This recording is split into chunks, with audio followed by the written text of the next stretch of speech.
Disebutkan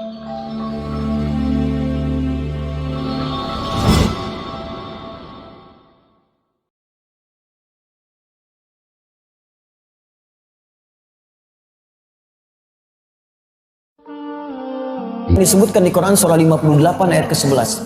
Yarfa'illahu alladhina amanu, iman dulu, walladzina utul ilma darajat. Allah akan mengangkat orang-orang beriman di antara kalian dan yang diberikan tambahan pengetahuan. Redaksinya bukan dia belajar, redaksinya Allah yang berikan padanya pengetahuan.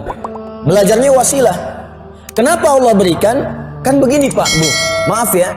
Anda kan diberi oleh seseorang, kalau Anda punya kedekatan lebih banyak kan diberinya.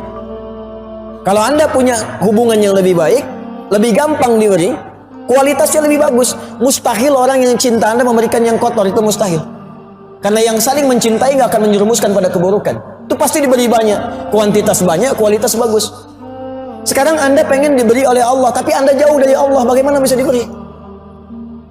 Jadi kalau Anda berharap pemberian yang bagus, puncaknya surga, surga itu kan pemberian yang paling tinggi. Anda pengen diberi oleh Allah, pengennya surga, kualitas paling bagus, tingkat paling tinggi, jumlah kenikmatannya paling banyak. Ya logikanya bangun kedekatan dengan kuat kepada Allah. Itu poinnya. Bagaimana membangunnya?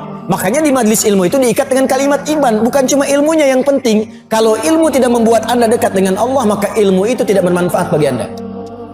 Anda belajar tinggi-tinggi, sekolah ke sekolah Islam, TK, SD, SMP, SMA, sampai kampus pun kampus Islami. Bahkan kampusnya ada nama Islam di dalamnya. Tapi dengan belajar ke sana pun belum mendekatkan Anda dengan Allah. Ada yang tidak berkah dengan belajar Anda di situ. Ada kalimat imannya. Karena itu ketika disebutkan kalimat hilaqul dzikri, majlis dzikir, itu boleh jadi sifatnya masih umum. Ada majlis yang mengajarkan sholat, bagaimana cara sholat yang benar. Ada yang majlis yang mengajarkan Quran, bagaimana cara menghafal Quran yang benar. Ada majlis yang mengajarkan cara berdoa, cara zikir, fiqih, haji, umrah, kajian hadis. Tapi demi Allah saya katakan, kalau Anda belajar itu semua tidak mampu mendekatkan diri Anda kepada Allah, maka hadis ini tidak berlaku untuk Anda. Makanya selektif, kalau cari kajian pun selektif. Ini cari kajian yang banyak ketawanya tapi nggak ada isinya. Bahkan kajian yang memang tidak ada isinya sama sekali. Kenapa Anda ikut kajian yang dibahas jin? Kenapa ikut kajian yang dibahas hal-hal yang kadang-kadang bertentangan dengan Allah? Bertentangan hukum Rasulullah? Apa yang mau dibahas? Anda ikut kajian studi Quran yang dibahas semua agama sama, menuju pada Tuhan yang sama, cuman caranya beda-beda. Anda bahas penyimpangan dari hukum Allah terus pengen ke surga, logikanya di mana?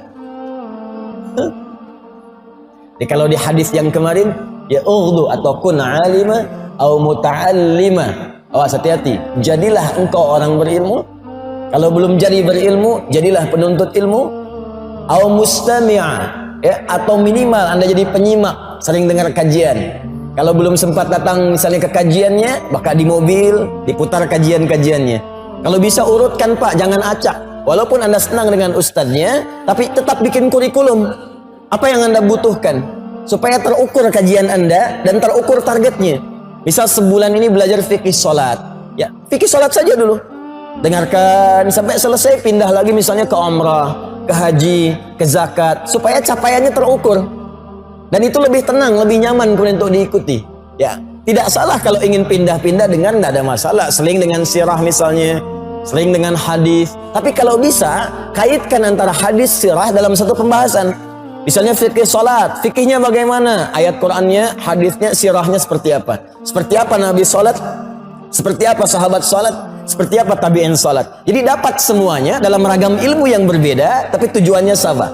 Ya, Bhinneka Tunggal Ika.